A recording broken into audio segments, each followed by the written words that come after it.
बिस्मिल्लाहिर्रहमानिर्रहीम, अस्सलाम वालेकुम। हमारी सी रहा हो टाइम न्यूज़ जो प्रोग्राम व्यूज़ टाइम। आवा यहाँ महताब अली नूर।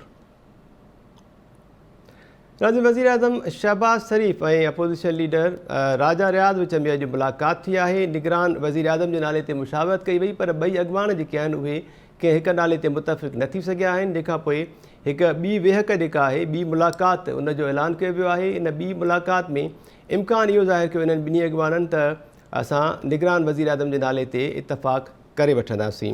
क़ौमी असेंबली टुटण खां पोइ वफ़ाक़ी काबीना टोड़ण जो नोटिफिकेशन बि जारी कयो वियो आहे, पर वज़ीर आज़म शहबाज शरीफ़ जेके आहिनि उहे अञा बि 3 ॾींहंनि ताईं 2 खां 3 ॾींहंनि ताईं वज़ीर आज़म जो उहिदो संभालींदा, छाकाणि त असेंबली टुटण खां पोइ 3 ॾींहंनि ताईं निगरान वज़ीर आज़म जेको आहे उन खे ज़िम्मेवारियूं संभालणु ज़रूरी हूंदो आहे आइनी लिहाज़ खां, ऐं उन ते मुशावरत हिन वक़्तु बि हले पई। काबीना टुटी वई आहे, क़ौमी असेंबली टुटी वई आहे, पर शहबाज शरीफ़ साहिबु हिन वक़्तु बि वज़ीर आज़म आहिनि।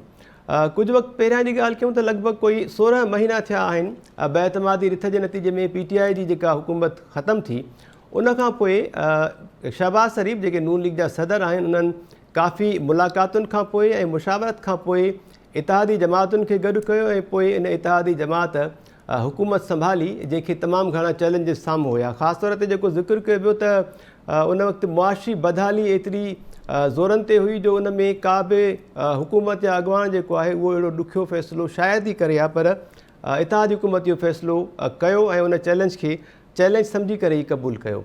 ख़ासि तौर ते रूस ऐं यूक्रेन जी जंग जे करे आलमी जेका मुआशी सूरत हाल आहे उहा तमामु घणी ख़राबु हुई। महांगाई में ॾींहों ॾींहुं इज़ाफ़ो थींदो पियो वञे। इन जंग जे करे पाकिस्तान जी मुआशी हालत बि अबतरी जो शिकार रही। इतिहादी हुकूमत खे तमामु घणा चैलेंजिस साम्हूं हुआ, पर हुकूमत जॉइन करण खां पोइ बि इतिहादी जेका हुकूमत आहे, ख़ासि तौर ते वज़ीर आज़म शहबाज शरीफ़ जा ॿियनि इतिहादियुनि जी परफॉर्मेंस अवाम खे बेहतर मायूस कयो। आए ॾींहुं पेट्रोलियम शयुनि जा अघ वधाया विया, महांगाई में ॾींहों ॾींहुं इज़ाफ़ो थींदो वियो, ऐं उनखां पोइ बेरोज़गारी जेका आहे उहा बि वधंदी वई। पर मजमूई तौर ते हीअ जेके 16 साल रहिया तनक़ीदी दौर जे बावजूदि बि इन्हनि जी पुॼाणी खां पोइ बि हुक्मरान इहे पिया चवनि त असां मुल्क खे मुआशी बहिरान मां कढण में बि कामयाबु थी वियासीं, ऐं निगरान सेटअप जे लाइ असां घणो कुझु छॾे पिया वञूं। सिंध जी जेकॾहिं ॻाल्हि कयूं वफ़ाक़ी हुकूमत खां अलावा, त सिंध में बुख, बदहाली, बेरोज़गारी ऐं बदअमनी चोट चढ़ियल आहे। गुज़िरियल साल जा ॿुॾ मुतासिर उहे हिन वक़्तु ताईं इमदाद जे ओसीरे में आहिनि। पीपल्स हाउसिंग कंपनी तोड़े जो जोड़ी वई ऐलान कयो वियो, पर हिन वक़्तु ताईं बि मालिकाना हक़ जेके आहिनि उहे तोड़े जो ॾिना पिया वञनि, सनदूं ॾिनी पियूं वञनि, पर घर अमली तौर ते तयारु न आहिनि थी सघिया। अहिड़ी सूरत हाल में वरी पीपल्स पार्टी गुज़िरियल कुझु ॾींहंनि खां वठी दावा इहे पई करे त सिंध में हिकु भेरो ॿीहर हू वॾी अक्सरियत सां कामयाबु थींदा ऐं पहिरियां खां वधीक मैंडेट हासिलु करे ईंदा। हाणे इहा दावा जेका आहे केतिरे क़दुरु सही साबित थी सघे थी, इन ते बि तजिया निगारनि सां ॻाल्हि ॿोल कंदासीं। ख़ासि तौर ते वेंदे वेंदे सिंध हुकूमत पारां जेके फ़ैसिला कया विया अवामी नोयत जा, अवाम जी हमदर्दी हासिलु करण जे लाइ, सिंध हुकूमत 1 खां 15 ग्रेड ताईं मुख़्तलिफ़ खातनि में नौकरियूं ॾियण जो ऐलान कयो, पर उन ते सिंध हाई कोर्ट पारां स्टे ॾिनो वियो आहे। सिंध हाई कोर्ट पाबंदी भरे छॾी आहे, इश्तिहार बि वापसि वठण जो हुकुम ॾेई छॾियो आहे। MQM पाकिस्तान पारां अहिड़े ऐलान खे चैलेंज कयो वियो, जंहिंखां पोइ अदालत इहो हुकुम ॾिनो आहे। उनखां पोइ सिंध हुकूमत जेको कमंद आहे उनजो अघु जेको आहे आबादगारनि जे तमामु घणे मुतालबे खां पोइ 425 रुपया फ़ी मण गुज़िरियल ई मुक़ररु कयो आहे। इहो बि थोरी हमदर्दी वठण जी कोशिशि कई वई। उनखां सवाइ नौकरी ॾियण जो ऐलान कयो वियो, जंहिं ते पाबंदी बढ़ी वई आहे।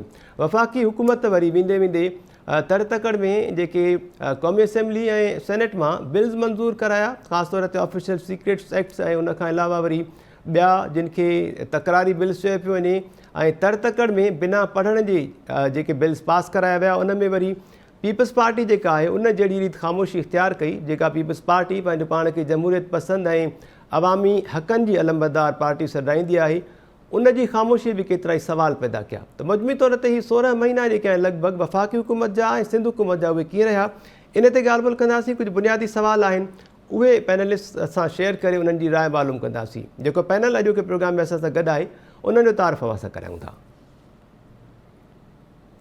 सीनियर तजिया निगार आहिनि अॻूणा सिफ़ारतकार डॉक्टर जमील अहमद ख़ान साहब, thank you so much sir, welcome चऊं पिया तव्हांखे। नसीर मेमन साहब असां सां गॾु आहिनि, नसीर साहब थैंक यू सो मच, तव्हांखे वेलकम चऊं पिया। प्रोफेसर डॉक्टर इनाम भट्टी साहब असांखे जॉइन कयो आहे, थैंक यू सो मच इनाम भट्टी साहब, तव्हांखे वेलकम चऊं पिया। डॉक्टर यूब शेख साहब असांखे जॉइन कनि पिया। डॉक्टर जमील अहमद ख़ान साहब, छा ख़्यालु आहे सर, तमामु घणा चैलेंजिस ऐं उनखां पोइ वरी 9 मई जो वाक़ियो, उनखां पोइ PTI पारां सख़्त तनक़ीद, एहतजाजी मुज़ाहिरा, धरना 16 महीना जेके आहिनि उहे काफ़ी गोड़ सां रहिया, हुकूमत पूरा कया चैलेंज सम्झी करे। कीअं रही हुकूमत जी परफॉर्मेंस मजमूई तौर ते? नून लीग खे इहा हुकूमत जेका 16 महीननि जे लाइ मिली उहा संभालण सां को फ़ाइदो पियो या को नुक़सानु थियो? क्या सियासी ग़लती कई नून लीग? न सियासी ग़लती न, समझदार आहिनि सभु ऐं बेसिकली पुराणा सियासतदान आहिनि। उनखे ख़बर हो त केतिरो फ़ाइदो केतिरो हिन में नुक़सानु आहे। सियासी नुक़सान खे ख़ैर सिंध में केरु थो ॾिसे? सियासी नुक़सान त सिंध में आहे ई न। सिंध में हिकिड़ो वोट बैंक आहे, माण्हू मजबूर आहिनि, ॿिए कंहिंखे वोट ॾेई नथा सघनि, ॾींदा त हिकिड़ी पार्टी खे ई ॾींदा। उनजा खोड़ सारा सबब आहिनि, अॻिते वञी उन ते बि डिस्कस करे वठंदासूं। उन खां अलावा उन्हनि जो को इंट्रस्ट आहे ई न को अॻिते उन्हनि खे अकड़ बकड़ का सीट मिली वेंदी किथां, उनजी बि चांसिस तमामु घटि आहिनि। को इलेक्टेबल को अची वञे पंजाब या ख़ैबर पख्तूनख्वा, उतां 2-3 मिली वेंदा। बाक़ी त उन्हनि जो कोई स्टेक एतिरो हो। हा, स्टेक जेके सभिनीनि जो इहे 13 जमातूं हुयूं, एतिरी मज़ेदार ॻाल्हियूं ॿुधण में मिलंदियूं हुयूं। ऐं अॼु त जेकी कंक्लूजन ड्रा कयो आहे, जेके उन खाखान अब्बासी साहब जेके ॻाल्हियूं कयूं फ्लोर ऑफ द हाउस ते ऐं ॿाहिरि प्रेस में अची जेको कल्ह, वेरी इम्प्रेसिव। खाखान अब्बासी खे अॼु उहो बीहनि इलेक्शन में ते मां कंपेन कयां खाखान अब्बासी जी जेकी सची ॻाल्हियूं उन कयूं। चवे थो पियो त PDM जी जेका आहे लेड गवर्नमेंट, उहा सभिनीनि खां इन पाकिस्तान जी जेका तारीख़ आहे उन्हनि में सभिनीनि खां इहे ख़राब में ख़राब गवर्नमेंट हुई। इहे उनजो पंहिंजो माण्हू थो चवे, मां नथो चवां। हाउस परफॉर्मेंस चवे थो पियो त टोटल, यानी जेका पार्लियामेंट में परफॉर्मेंस टोटल जेका आहे उहा डिसअपॉइंटेड परफॉर्मेंस हुई। ऐं पोइ थो चवे खाखान अब्बासी साहब पंहिंजे स्टेटमेंट में कैमरे जे साम्हूं बीही, प्रेस जे साम्हूं बीही, उन खां पहिरियां फ्लोर ऑफ दी हाउस ते त प्रेस जे साम्हूं पियो चवे त जेके बिल असां पास कयासीं हिननि पार्लियामेंट में, उहे माण्हुनि पढ़ियो बि न, जीअं त तव्हां पंहिंजे इंट्रो में बि इहा ॻाल्हि कई। ऐं पोइ चवे थो पियो त असांजा पार्लियामेंटेरियन डेमोक्रेसी खे न सम्झनि था पिया, न उनजी अख़लाक़ियात खे सम्झनि था पिया। ऐं पोइ थो चवे त शुक्र आहे त इन क़ौम खे इन नेशनल असेंबली सां निजात मिली आहे इनखे। ऐं पोइ उन 40 बिल जो ज़िक्र कयो। पोइ उन चयो त अपोज़िशन का हुई न हिन में, अपोज़िशन असेंबली में, नेशनल असेंबली में, तंहिंजे करे असेंबली में जेको को उनजी का इम्पोर्टेंस बि न हुई। जेसीं ताईं अपोज़िशन न हुजे त असेंबली जी का इम्पोर्टेंट ठहंदी न आहे। ऐं पोइ फर्स्ट क्लास उन हाल हक़ीक़त वारी ॻाल्हि कई त जेके पार्लियामेंटेरियन आहिनि नेशनल असेंबली में या प्रोविंशियल असेंबली में, छा था कनि त गवर्नमेंट खे फैसिलिटेट था कनि, माण्हुनि खे बिल्कुलु फैसिलिटेट नथा कनि। ऐं आख़िरी ॻाल्हि उन कई आहे 44 मंथ जी जेका महीने जी PTI जी गवर्नमेंट हुई, जंहिंमें धरनो, जंहिंमें 9 अप्रैल, जंहिंमें गार गंद, जंहिंमें साहब बहादुर जेको आहे चेयरमैन, उन कंहिंसां हथ ई न ॾिनो कंहिंखे पार्लियामेंट में। त ही आहे रूदार, रूदाद इन धमा चौकड़ी जी। ही रूदाद आहे जेको सिलसिलो हलंदो रहियो। इहो जेको आहे असां चवंदासूं त पोइ गिला थींदी, पर जेको माण्हू उन्हनि जो पाण जेको एक्स प्राइम मिनिस्टर आहे, उन इहे बयानु फरमायो आहे ऐं आई इंडोर्स, आई टोटली इंडोर्स। त उन लिहाज़ सां जे ॾिठो वञे त ही त उन्हनि जी टोटल परफॉर्मेंस रही। अॻिते वञी तव्हां भले प्राइस हाइक वग़ैरह उनखे तव्हां ॾिसो, बिजली जे मामले खे ॾिसो, माण्हू जेके बुख था मरनि उन मामले खे ॾिसो, मिसमैनेजमेंट खे ॾिसो, जेके तव्हां इंट्रो में ॻाल्हि कई त जेके आख़िर में अरबा रुपयनि जो जेको बजट समरी अॼु कल्ह ताईं जेका हाणे ताईं हले थी पई पास, इहे पैसा पास था थियनि आख़िरी वक़्तनि में, पहिरियां त थींदा रहिया। आख़िरी ॻाल्हि मां इहो कंदुसि, बाक़ी महांगाई ते ईंदव त ज़रूरु मां हुनजो ॿुधाईंदुसि त केतिरो परसेंटेज, छा सैकड़ो। आख़िरी ॻाल्हि मां इहो कंदुसि त जेका मज़े जी ॻाल्हि मिलंदी न, त ही सभिनीनि पार्टियुनि पंहिंजो पंहिंजो हिसो विरायो हो त बाबा फलाणे बैंक जो प्रेसिडेंट मुंहिंजो थींदो, फलाणे इदारे जो माण्हू मुंहिंजो, इहो तुंहिंजो, इहो फलाणे जो, विराईंदा। मां हिकिड़े मिनिस्टर सां ॻाल्हायुमि, दोस्त आहे, उहो चवे पियो त छा कयूं, ही जेके बोर्ड जा मेंबर आहिनि उहे बि असां नथा लॻाए सघूं, इन्हनि कमेटी जोड़े छॾी आहे हिकिड़ी। उन कमेटी जेके उहो पाण में फ़ैसिलो कंदी आहे त नेशनल बैंक में हुन जा बोर्ड जा मेंबर, छो पैसा ॾोकड़ काफ़ी मिलंदा आहिनि हुन में, बोर्ड जा मेंबर जेके हूंदा त हुन में फलाणी पार्टी खे जेका उहा फज़लुर रहमान साहब जी पार्टी खे 2 माण्हू मिलंदा, पीपल्स पार्टी खे एतिरा मिलंदा, PMLN खे एतिरा मिलंदा ऐं उन हिसाब सां हिननि वरायो ऐं बहितरीन जेका ॻाल्हि थी आहे न, जेके केसिस हुया सभु मामला बिल्कुलु ठीकु ठाहे पंहिंजो रिकॉर्ड क्लियर करे हलिया विया।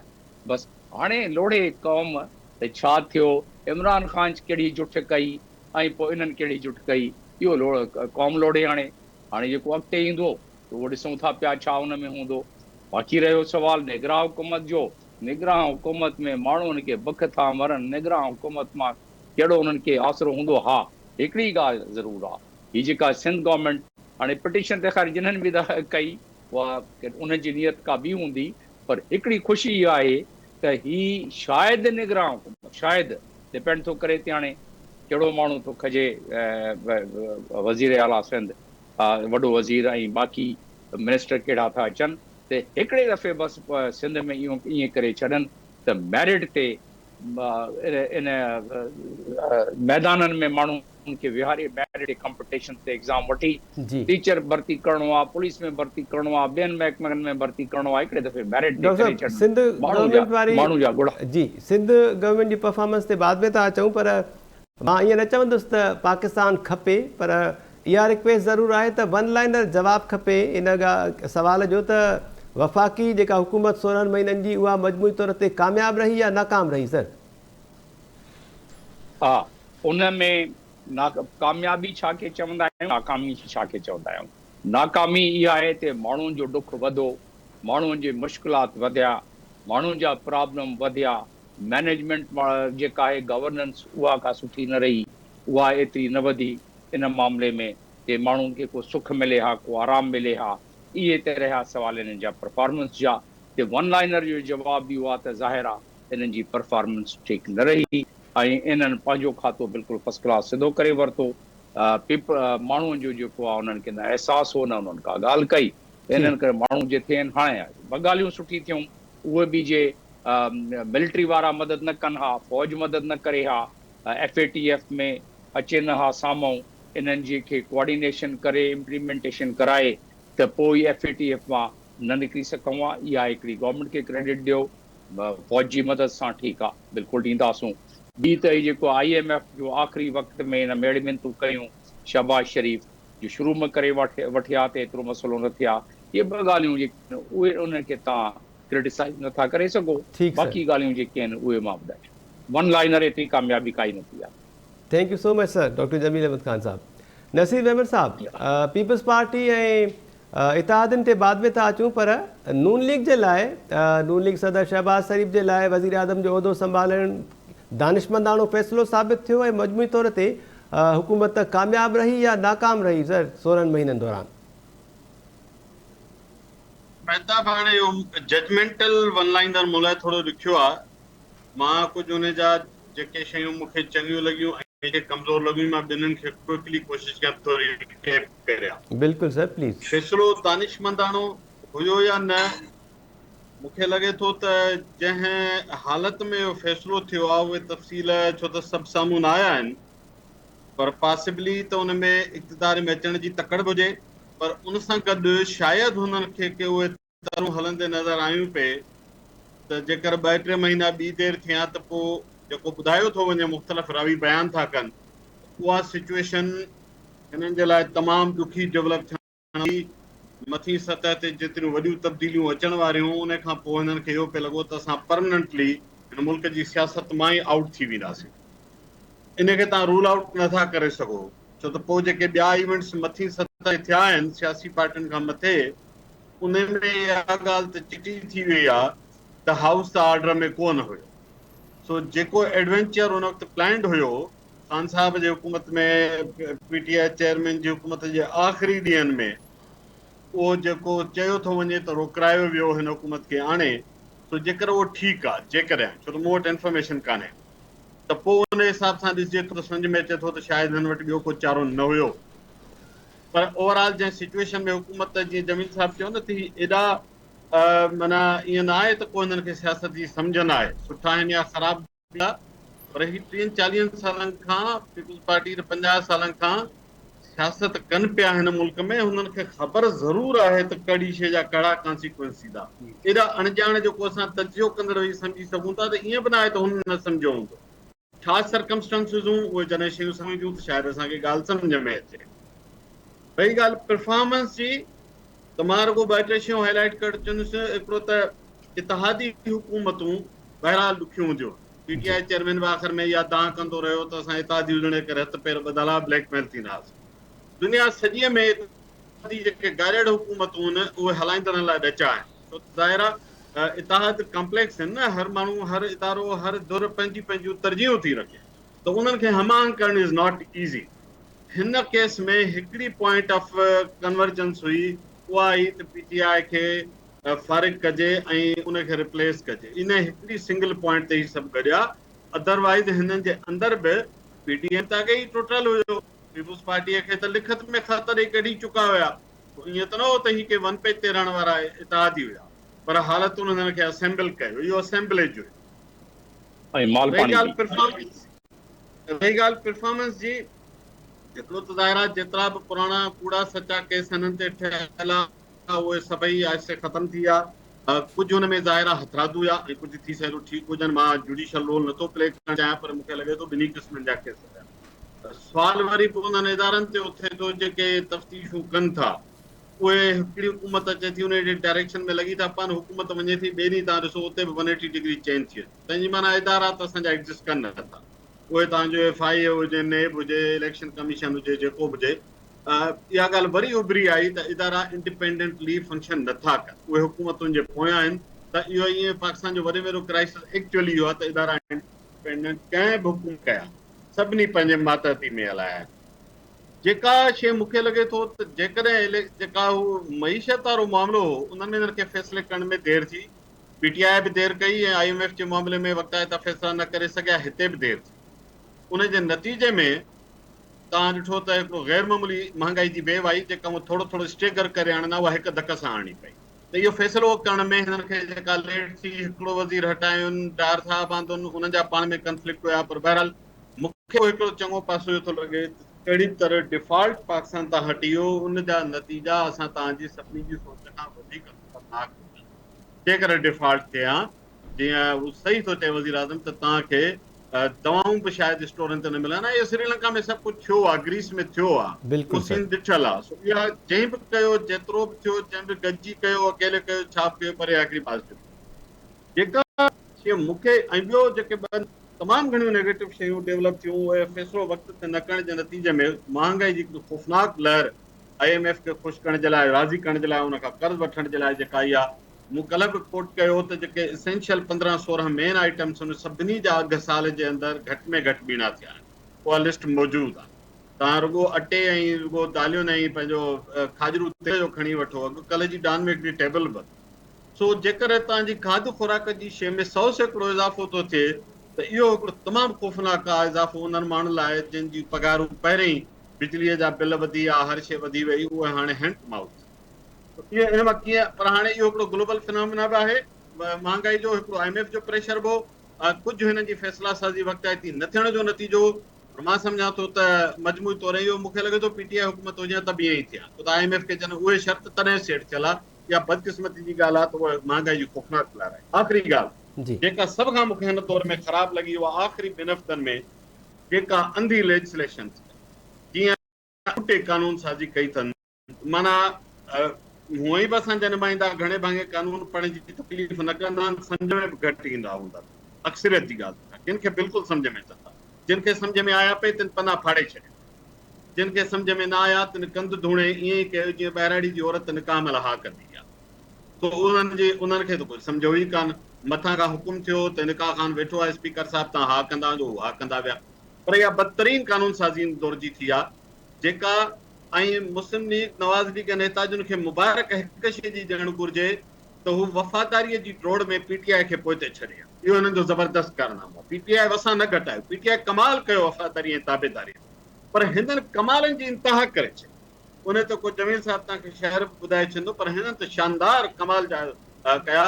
अॻियां छा सिलो मिलंदो, वफ़ादारनि जा सलाह मिलण त घुरिजनि, पर बेवफ़ाइनि जो दौरु आहे, अलाए सिलो मिले, अलाए को ॿियो वधीक वफ़ादार कतार में वेठा हूंदा न। इहो ईंदड़ ॾींहनि में ॾिसबो त वफ़ादारीअ जी हिन डोड़ में हिन हुकूमत खे बि मात ॾींदड़ खे वॾा वफ़ादार बची सघनि था, उन जो इंतज़ारु। Thank U.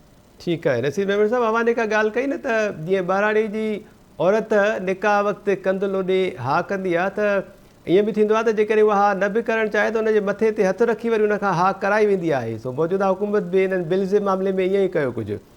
प्रोफेसर डॉक्टर नाम एतिरी मज़ामत जी कई कान मौजूदा हुकूमत जे माण्हुनि जो मथे ते हथु रखी ज़ोरीअ कराए, बिल्कुलु उन्हनि रज़ामंदी सां करे छॾियो। ठीकु sir. Professor doctor Inam Bhatti साहब, अवां जो छा ख़्यालु आहे सर, पाकिस्तान में कॾहिं जमहूरी निज़ाम जेको आहे उहो मज़बूत थी बि सघंदो, इहो ख़्वाबु जेको आहे साबिया थींदो?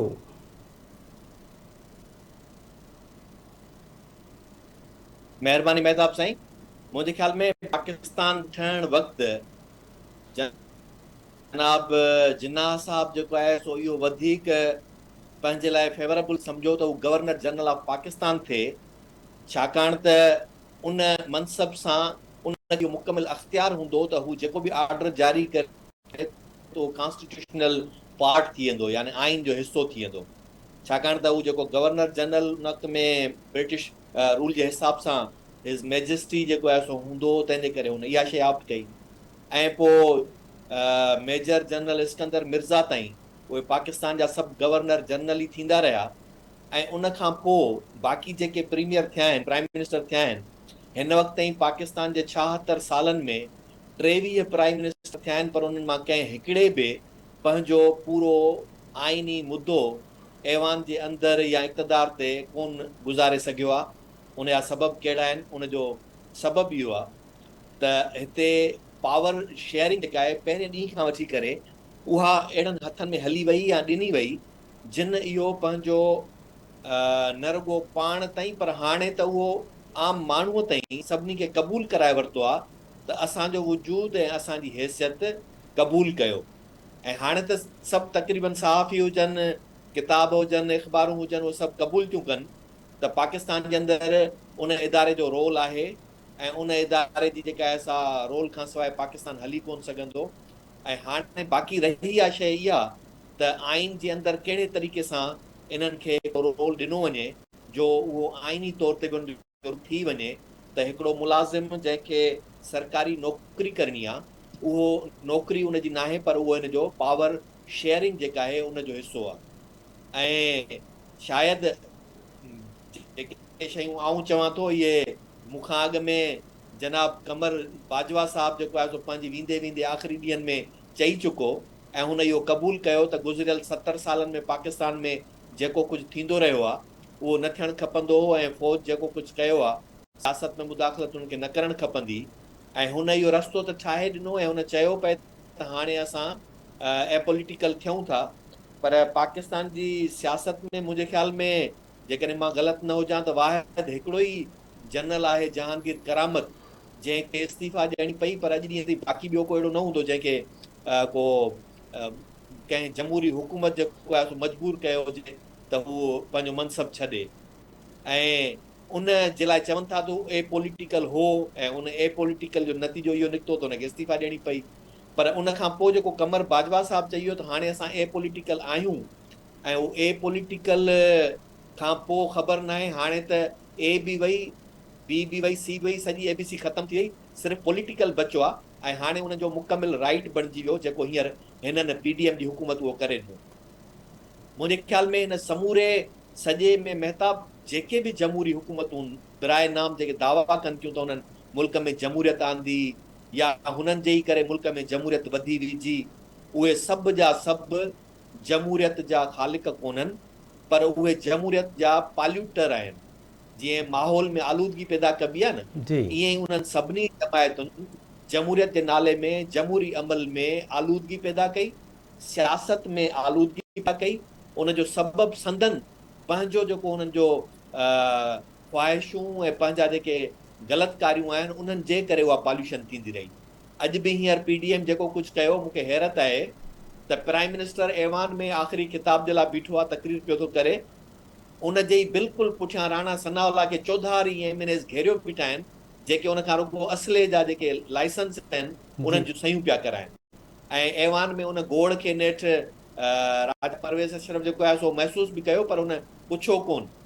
उन जे बावजूदि पोयां नेठि उन पंहिंजो केरु आहे खीलदास कोहिस्तानी, उन थोरो इन ते हथु मथे खयो। पोइ नेठि वज़ीर आज़म पाण जेको आहे सो राणा सनावाला खे ऑर्डर कयो त राणा साहब आगे आ जाए, आगे आके बैठे। त पोइ उन खां पोइ उहा शइ ऑर्डर में आई ऐं पोइ वरी स्पीकर साहब हाउस खे ऑर्डर जे लाइ चयो। हाणे जंहिं ऐवान जे अंदरि उहे मेंबर जेके चूंडियल मेंबर जिन खे लेजिस्लेशन करणी आहे, उन्हनि जे मिज़ाज जी, उन्हनि जे मयार जी ऐं उन्हनि जे संजीदगी जो अंदाज़ो इन मां लॻाए सघिजे थो त उहो आख़िरी ॾींहं ते उनखे ॻणती इहा आहे त उन जा लाइसेंस जेके हथियारनि जा आहिनि उन्हनि जो रिन्यूअल या नवां के उन्हनि खे मिली वञनि, मतां रहिजी न वञनि। जी पर उन्हनि जो इन सां कोन्हे त आख़िरी ॾींहंनि ते पंहिंजी कारकर्दगी ते जेको वज़ीर आज़म ॻाल्हाईंदो त उन ते छा ॿुधूं ऐं ॻाल्हायूं। त यकीनी तौर ते हिन वक़्तु पाकिस्तान जे अंदरि हीउ सभु जेको सिस्टम हाणे थी वियो आहे, उनखे नए सिरे सां रिविज़िट करण जी ज़रूरत आहे। जेकॾहिं पाकिस्तान इन तरीक़े सां हलंदो त उन सां वधीक नुक़सानु थींदो। हींअर जमहूरियत, सियासत या पाकिस्तान जा इहे सभु इदारा जेके आहिनि, उन्हनि खे सभिनी खे ख़ुदि सोचणो पवंदो त पाकिस्तान जो ईंदड़ मुस्तक़बिल छा में आहे, मज़बूत मईशत छा सां थींदी, मज़बूत पॉलिटिकल स्टेबिलिटी छा सां ईंदी। न त ॿी सूरत में तव्हांजे इन अंदरूने इन्हनि मामलनि जे करे ॿाहिरियूं क़ुवतूं बि ख़ुदि तव्हांखे इस्तेमालु कंदियूं रहंदियूं। ऐं इहो न विसारणु खपे त हींअर हिंदुस्तान पोइ तव्हांजे में अफ़गानिस्तान थी सघे थो त चंद सालनि में पाकिस्तान खां वधीक मईशी मुआशी तौर ते ऐं पॉलिटिकल स्टेबल जेकॾहिं थी उभरियो त उहा ॾाढी ख़तरनाक थी पवंदी। ऐं जेकॾहिं साॻिए तरीक़े सां सऊदी ऐं ईरान जा तालुकात वधीक बहितरी ॾांहुं वधनि था ऐं इज़राइल जो मामिलो जेको आहे सो उन्हनि जो कंहिं तरीक़े सां टियाकड़ी थी वञे ऐं उहो रिलैक्स थी था वञनि, त पोइ पाकिस्तान जो फ्यूचर बि ॾाढो मुश्किल में पइजी वेंदो। इन्हनि सभिनी सूरत हालुनि में जेकॾहिं अंदरूनी तौर ते असां पाण स्टेबल न हूंदासूं त पोइ ॿाहिरियनि मुफ़ादनि जे लाइ बिना कंहिं सोच सम्झ जे इस्तेमालु थींदासूं, बिना कंहिं पंहिंजे मुफ़ादनि जे लाइ इस्तेमालु थींदासूं। असां माज़ी में बि जीअं असांजी ठीकु सरज़मीन सर। ॿियनि जे मुफ़ादनि जे लाइ, ॿियनि जे क़ौमी मुफ़ादनि जे लाइ इस्तेमालु थींदी रही आहे, ईअं ई असां इस्तेमालु थींदा रहंदासूं। तंहिंजे करे इन खां बचण जे लाइ ख़ुदि इन इदारनि खे ऐं पॉलिटिकल धुरियुनि खे सोचणु खपे त असांखे हींअर ईंदड़ वक़्त में छा करिणो आहे। ऐं सम्झां थो त हिन समूरे 16 महीननि में जमहूरियत कमज़ोर थी आहे, सियासत कमज़ोर थी आहे, सियासी इदारा कमज़ोर थिया आहिनि ऐं पार्लियामेंट जेका आहे उन पंहिंजे हक़ीक़ी ताक़त खे कमज़ोर करे ॿिए कंहिंजी झोल में उछलाए छॾियो आहे। जी मेहता। ठीकु आहे इनाम भट्टी साहब, thank you so much sir. ॻाल्हि ॿोल्हि जो सिलसिलो उतां ई अॻिते वधायूं था जिते ब्रेक खां पहिरियां छॾियो हुयो। डॉक्टर यूब शेख साहब ॾांहुं वधंदासीं। डॉक्टर यूब शेख साहब वेलकम चऊं पिया मूंखे सर, ॿुधो पिया? थैंक यू अदा। डॉक्टर साहब 16 महीननि जी हुल हंगामे सां भरपूर जेका फिल्म आहे जमहूरी, उहा कामयाबु थी या फ्लॉप थी? ऐं इन फिल्म जो मरकज़ी किरदारु नून लीग मतिलबु शहबाज़ शरीफ़ उन दानिशमंदाणो फ़ैसिलो कयो, को फ़ाइदो पियो नून लीग खे त या नुक़सान में वई? महताब वॾी महिरबानी। मां सम्झां थो त जमहूरियत ऐं ड्रामो इहा फिल्म इहे ॿ लफ़्ज़ गॾु कॾहिं बि इस्तेमालु न कंदा कयो। असल में तव्हां हिन खे सवाल हिन नमूने बि रीफ्रेज़ करे सघो था जी त सर। पाकिस्तान में हीउ जेको सरकारी ड्रामो पियो हलियो, इहा 15 महीननि जी जेका फिल्म आहे, इन जा अदाकार केतिरा कामयाबु थिया, केतिरा नाकाम थिया। सर हज़रत था कयूं इहो जमहूरी वारो लफ़्ज़, सरकारी ड्रामो जेको फिल्म आहे उहा कामयाबु रही या फ्लॉप वई सर? इन में असल ॻाल्हि हीअ आहे त जंहिंखे असां विलियन बणायो आहे उहो हीरो थींदो, जेके हीरो बणायासीं उहे वञनि था विलियन थींदा। हीअ छा आहे त डायरेक्टर खां ॿ टे ख़राबी थियूं आहिनि ऐं डायरेक्टर प्रॉपर स्क्रिप्ट बि लिखी न सघियो आहे, डायरेक्टर प्रॉपर माण्हू बि न खणी सघियो आहे। डायरेक्टर खे केतिरा भेरा स्क्रिप्ट बदिलाइणो बि पियो न सर, छा करे उहो बि वीचारो? जमीन अहमद ख़ान साहब छा था चवनि? प्रोड्यूसर बि रदी माण्हू हो, बिल्कुलु उन बि प्रोड्यूस न करे सघियो सर। प्रोड्यूसर टाइमिंग जो ख़्यालु न रखियो, बिल्कुलु सही पिया चओ सर। रिलीज़ करण वक़्तु टाइमिंग जो बि ख़्यालु न कयो वियो। ठीकु। हा, त हिकिड़ी ॻाल्हि इहा आहे, पर तव्हां हिन में ही ॻाल्हि सम्झो त उहे समूरा माण्हू जेके हिन सॼे फिल्म जो हिसो बणिया 15 महीननि खां, जेकॾहिं इहे न बणिजा त पोइ इहे तारीख़ जो हिसो थी वञनि। तारीख़ जो हिसो थियण खां बचण जे लाइ हुननि इमरान ख़ान जी सरकार जे ख़िलाफ़ जेका महिनत कई आहे उहा तमामु वॾी महिनत आहे। ऐं पाकिस्तान में इहा पहिरीं हुकूमत आहे जेका अदम एतमाद जे कामयाबी जे नतीजे में हली ठही हली ऐं 15 महीना हुन पंहिंजो कमकार कयो। हिकिड़ी ॻाल्हि त इहा आहे। ॿी ॻाल्हि इहा आहे त मुंहिंजो पंहिंजो ख़्यालु इहो आहे त असां जॾहिं बि हुकूमतूं ॾिसूं था त पोइ हुनजो वज़ीर आज़म या हुनजो सदर या हुकुमरान पार्टी साम्हूं था रखूं, पर असां आलमी हालतुनि खे विसारे था वियूं। असां सॼी दुनिया में जेका रिसेशन आहे, जेको इन्फ्लेशन आहे, जेका मुआशी तौरु घुट ऐं ॿूसट आहे, उहो सभु विसारे था वियूं।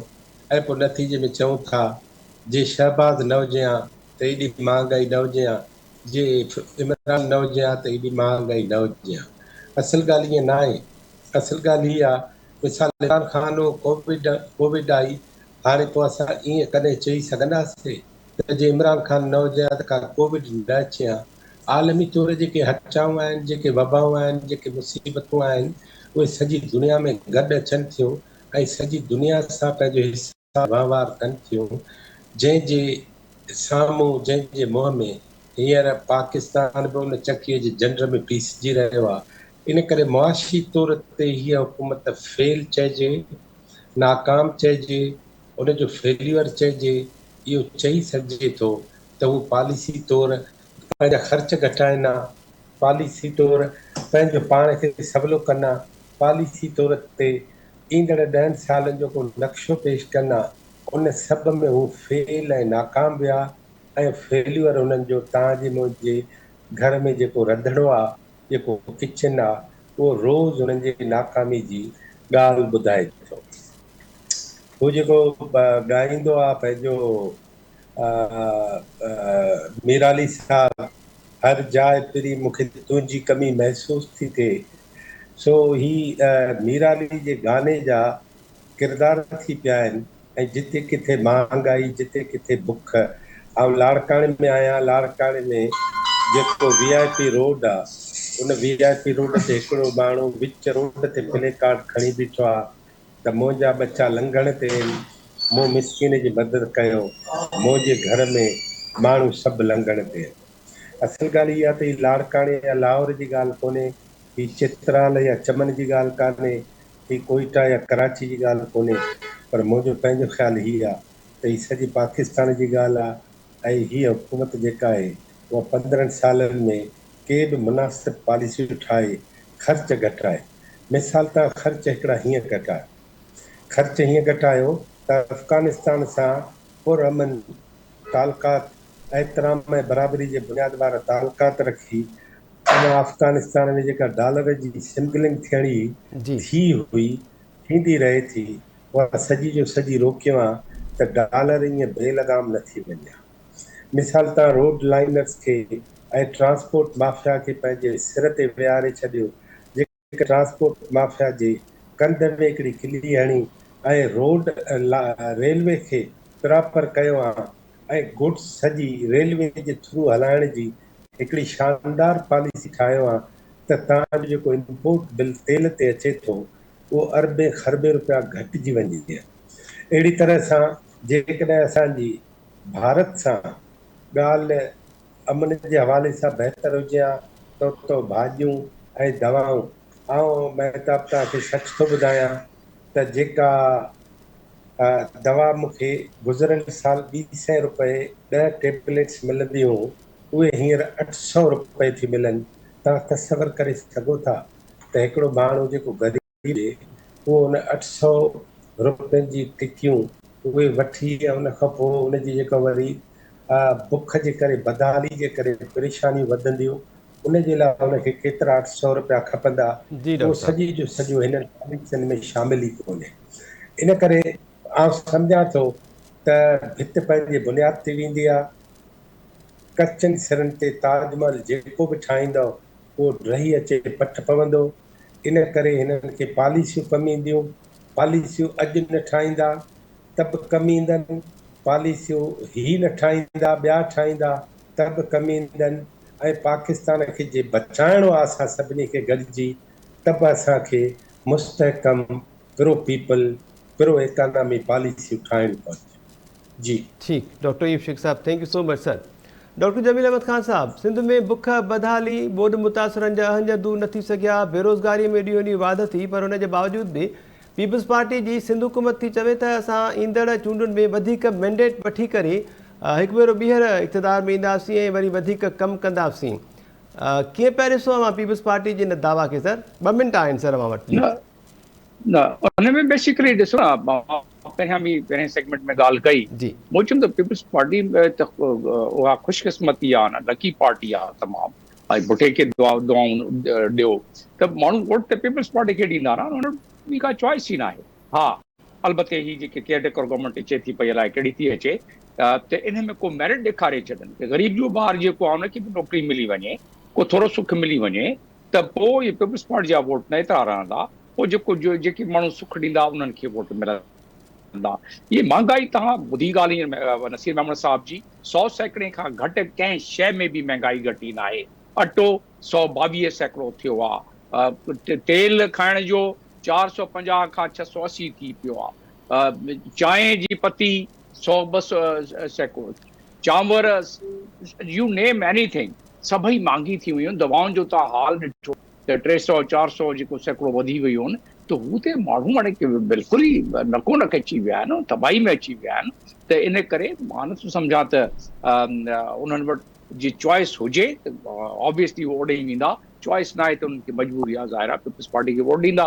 अॻिते अची उहो इहो कंदा जेको हाणे पिया कनि, बसि मेरिट हिकिड़े दफ़े करे छॾनि, ख़ुदा खे थोरो ख़ौफ़ करे मेरिट ते कनि, इहे पर्चियुनि ते नौकिरियूं न ॾियनि, त पोइ माण्हू जेके ग़रीब जो ॿार आहे उनखे थोरो सुख मिली वेंदो। जी ठीकु आहे डॉक्टर जमील अहमद ख़ान साहब, ज़बरदस्त तर्जुमो वञो त मजबूरी आहे माण्हुनि जी, पीपल्स पार्टी खे शायदि इहा पक आहे त ॿियो को अल्टरनेट न आहे, त इन करे वोट उन्हनि खे ई मिलंदा। नसीर अहमद साहब, अवांजो छा ख़्यालु आहे सर?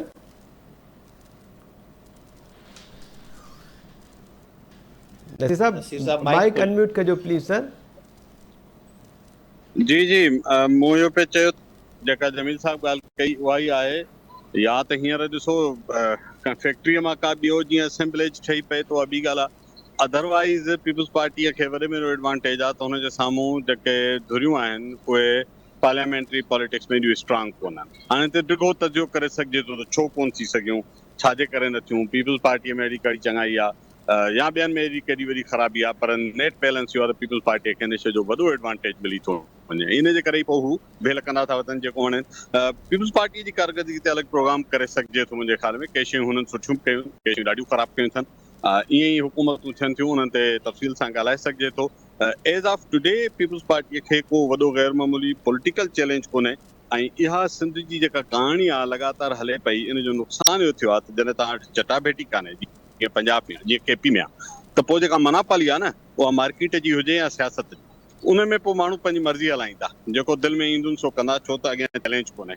इहा ई सूरत हाल पीपल्स पार्टीअ खे एडवांटेज थी ॾिए, इन ते अलॻि सां मुंहिंजो ख़्याल आहे पाण खे ॻाल्हि ॿोल्हि कान थो थिए। ठीकु आहे नसीर साहब, thank you so much sir. Professor doctor Inam Bhatti साहब, नसीर साहब जी तजवीज़ खे जेकॾहिं इंडोस कयो था अवां, त पोइ पीपल्स पार्टी सिंध हुकूमत जी कारकर्दगी उन ते खणी अलॻि प्रोग्राम में ॻाल्हायूं।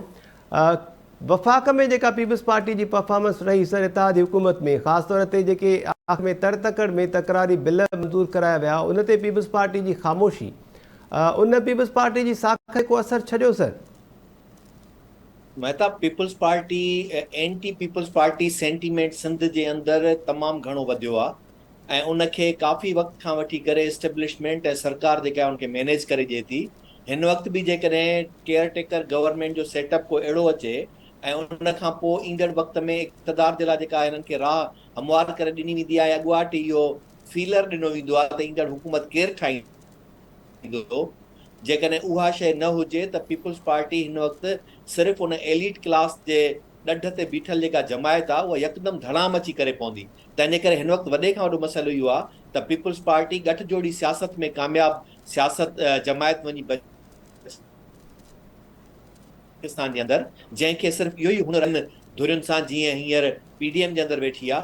बाक़ी अदरवाइज़ जेको पब्लिक सेंटीमेंट आहे उहो हुननि जो टोटली नेगेटिव आहे। जेकॾहिं का हक़ीक़ी तौर ते उन्हनि मां हथु कढे एस्टेब्लिशमेंट ऐं उन्हनि खे इहा शइ उन्हनि जी साइड थिए त तव्हां पोइ ॾिसो त हिननि सां छा थी सूरत हाल बीहे ऐं उनजो तव्हां अंदाज़ो ॾिठो हूंदो त लोकल गवर्नमेंट जे चूंडुनि जे दौरान जंहिं तरीक़े सां पीपल्स पार्टी हली उन सॼो उन्हनि खे मैनेज करे ॾिनो वियो त इन करे आउं सम्झां थो पीपल्स पार्टी पंहिंजी साख हर ईंदड़ ॾींहं में विञाईंदी रही आहे सूबाई तोड़े वफ़ाक़ी हुकूमत जे अंदरि वफ़ाक़ी हुकूमत में बि उन्हनि सभ खां वधीक नुक़सानु सिंध खे ॾिनो ऐं हुननि पंहिंजी कोशिशि कई सिर्फ़ु बिलावल भुट्टो खे इंटरनेशनल कराइण जे लाइ हुननि इक़्तदार मां हिकिड़ो इहो फ़ाइदो वरितो ऐं ॿियो वॾे खां वॾो नुक़सानु हुननि जमहूरियत खे ॾिनो जेके बि हुननि बिल पास करे छॾिया हुननि ते अखियूं ॿूटे सयूं कयूं इन जो वॾे में वॾो ॾोही आउं सम्झां थो पीपल्स पार्टी आहे जी ठीक है प्रोफेसर डॉक्टर नाम भट्टी साहब thank you so much sir doctor Ayub Sheikh साहब अवां जो छा ख्याल है सर वफ़ाक़ में इत्तेहादी हुकूमत के ज्वाइन करण वरी पोइ PDM मां धार थियण पीपल्स पार्टी के फ़ाइदो पियो या नुक़सान पियो सर इन 16 महीननि में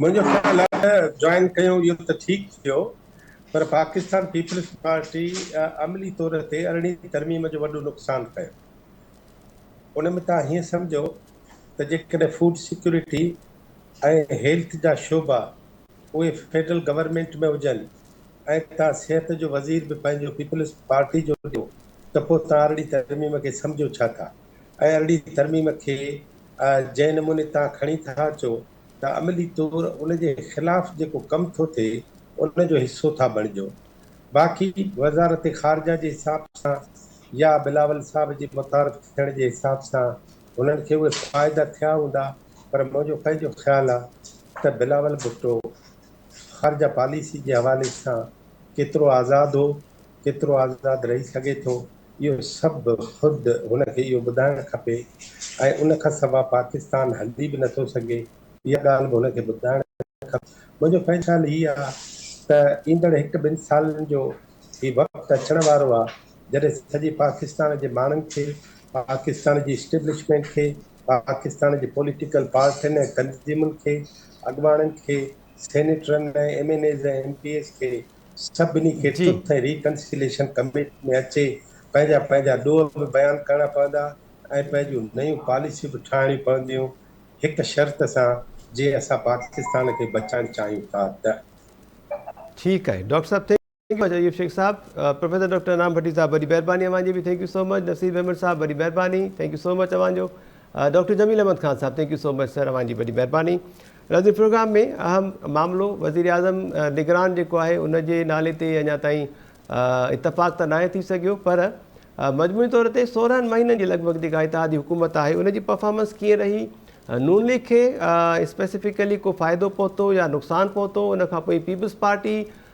उन पंहिंजी साख केतिरी बहितर बणाई उनजी साख खे केतिरो धकु रसियो इन्हनि मामलनि ते ॻाल्हि ॿुधी आहे प्रोग्राम जो वक़्तु पुॼाणी ते पहुतो ईंदड़ प्रोग्राम में कुझु नवनि टॉपिक सां गॾु हाज़िर थींदासीं अला निगहबान।